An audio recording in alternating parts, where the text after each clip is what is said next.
Bienvenido a una nueva reflexión sobre temas de actualidad. Hoy he seleccionado el tema de la violencia en Colombia, que es el país que me interesa. La violencia es universal, sin duda. Mencionemos rápidamente que la revolución de independencia fue violenta, porque los colonizadores españoles y otros no querían dar una libertad, una independencia que había nacido esa ideología, esos deseos con la Revolución Francesa y con la Revolución de los Estados Unidos. Fue violenta la nuestra. La francesa terriblemente violenta. La de Estados Unidos también violenta. Los ingleses no querían irse.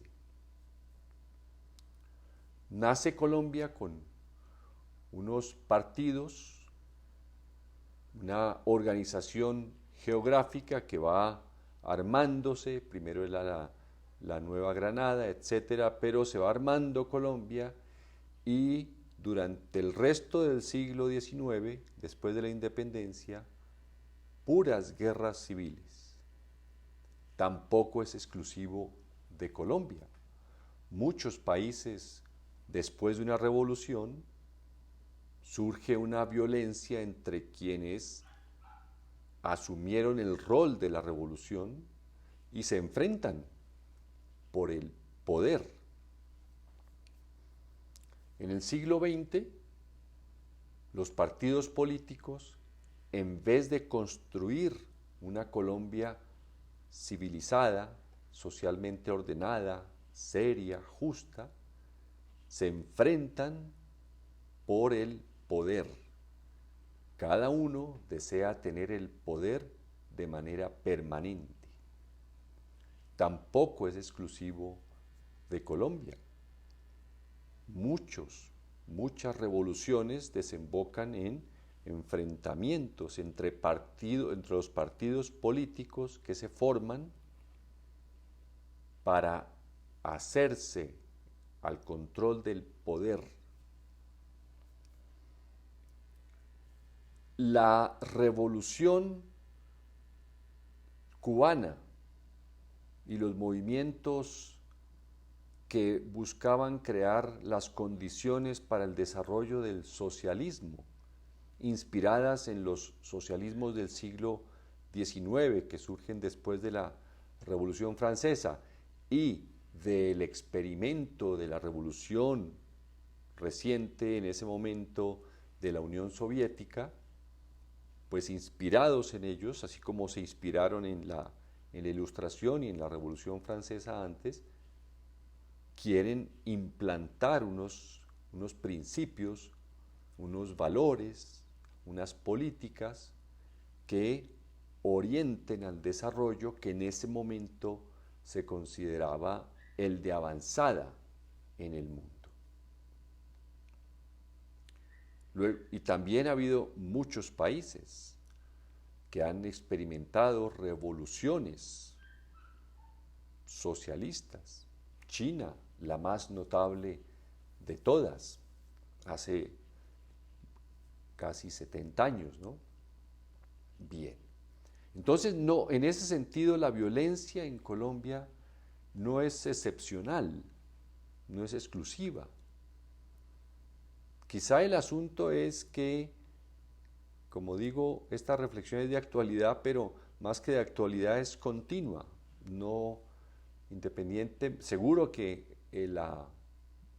cualquier edad que usted que me escucha tenga, ha escuchado desde muy joven los problemas de Colombia asociados a la violencia. Los movimientos revolucionarios que nacieron en los años 60, como las FARC, el ELN, luego el M-19, a en el 70. Es decir, fueron movimientos que nacieron con unos ideales sociales. No, esa revolución no triunfó, a diferencia de la de independencia. Y en parte pienso que no triunfó porque precisamente pues el ejemplo de Cuba era imposible de volverlo a replicar, aun cuando en Nicaragua se vivió un proceso revolucionario semejante. Pero Colombia era un país muy importante para especialmente Estados Unidos. Luego una revolución se tenía que impedir a toda costa y a todo costo. Por eso en Colombia surgieron fuerzas al margen de las legales para combatir toda posible semilla de la revolución cubana o del socialismo o del comunismo. Y pienso además que ese fenómeno que transformó a Colombia desde sus raíces,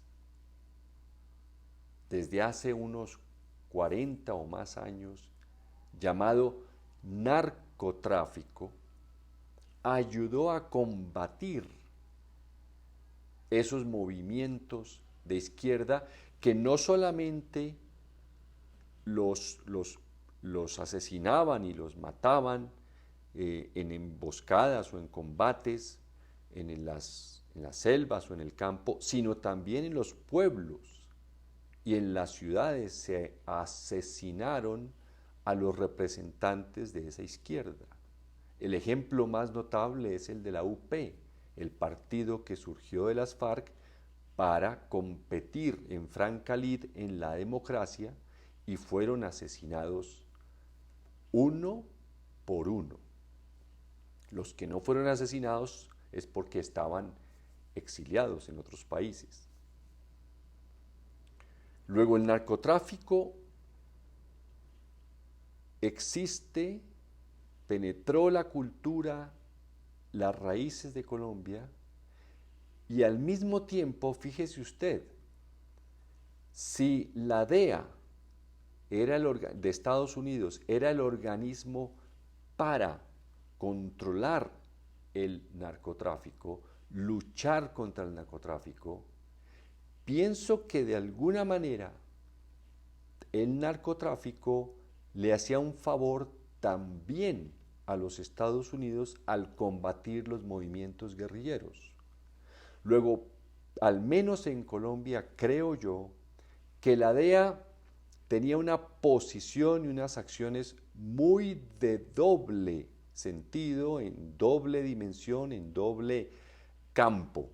Si bien luchaba contra el narcotráfico, al mismo tiempo sabía que esos narcotraficantes eliminaban a los guerrilleros, a los revolucionarios y a los posibles socialistas que hubiera en cualquier rincón del país, incluyendo las ciudades, como ya lo dije. Luego, el problema real nuestro hoy no es tanto el narcotráfico, que ese es un asunto, si usted lo aísla, es un asunto de comercio interior y de comercio exterior. Si uno piensa en narcotráfico, el tráfico, el comercio de narcóticos. Pero hay que asociarlo de una manera superior a la violencia que desencadenó dentro de nuestro estilo de vida, dentro de nuestra cultura, si se puede llamar así, dentro de las costumbres de este país, hace 40 años, impregnó todo. Todo lo impregnó. No quiere decir que todos seamos narcotraficantes. No. Así como los valores impregnan a las sociedades y se sienten orgullosas, muchas veces el Renacimiento, por mencionar algo, impregnó a toda Italia, pero no quiere decir que todos los italianos eran artistas o humanistas o escultores. No, impregna la cultura. Igualmente el narcotráfico fue y se convirtió en la fuerza decisiva de la Colombia que nació desde los 70, especialmente los 80. Hoy celebramos que hace 30 años murió Pablo Escobar. Sí, es uno importantísimo, pero con él no murió la cultura que él sembró. Con él no murieron las semillas que él sembró.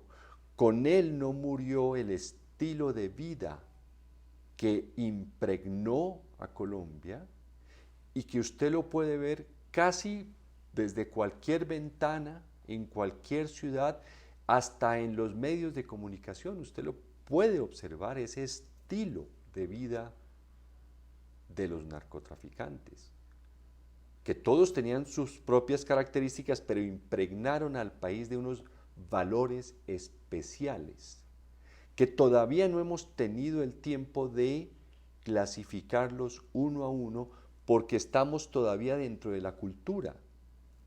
El pez es el último en darse cuenta que está dentro del acuario. Él no sabe que está dentro del acuario.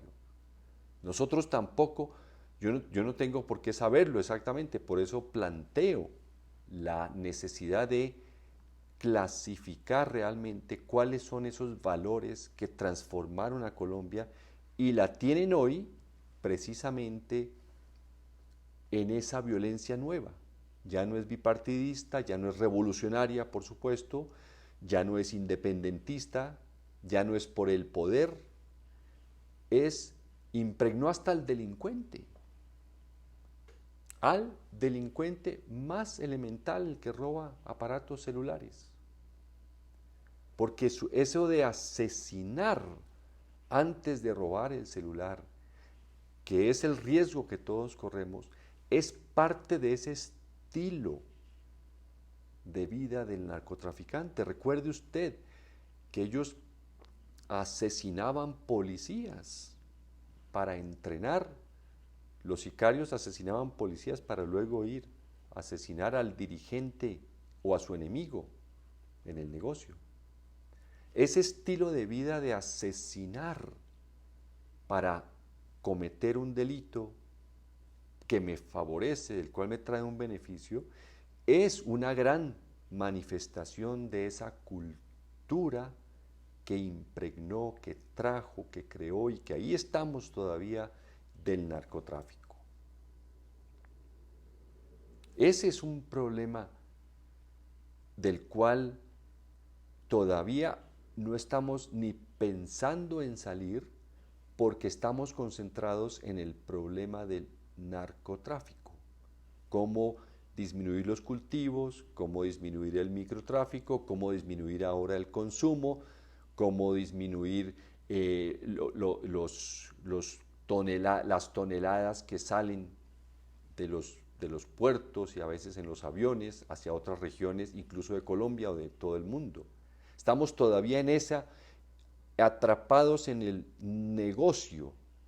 Todavía no hemos visto la cultura que creó el narcotráfico en nuestro país, que para decirlo casi con una frase sintética, terminó incluso por devaluar la propia educación, porque el camino del delito en el que se incluye el crimen, el asesinato, es mucho más rentable y permite tener una vida muy parecida a la del narcotraficante, con sus bienes, con sus lujos. En cambio, el estudio es costoso y no permite un ascenso económico individual o familiar. El contraste, todos lo vivimos, todos lo vivimos. Los jóvenes, por supuesto, son los más afectados de esto. Continuaré en la próxima reflexión. Muchas gracias.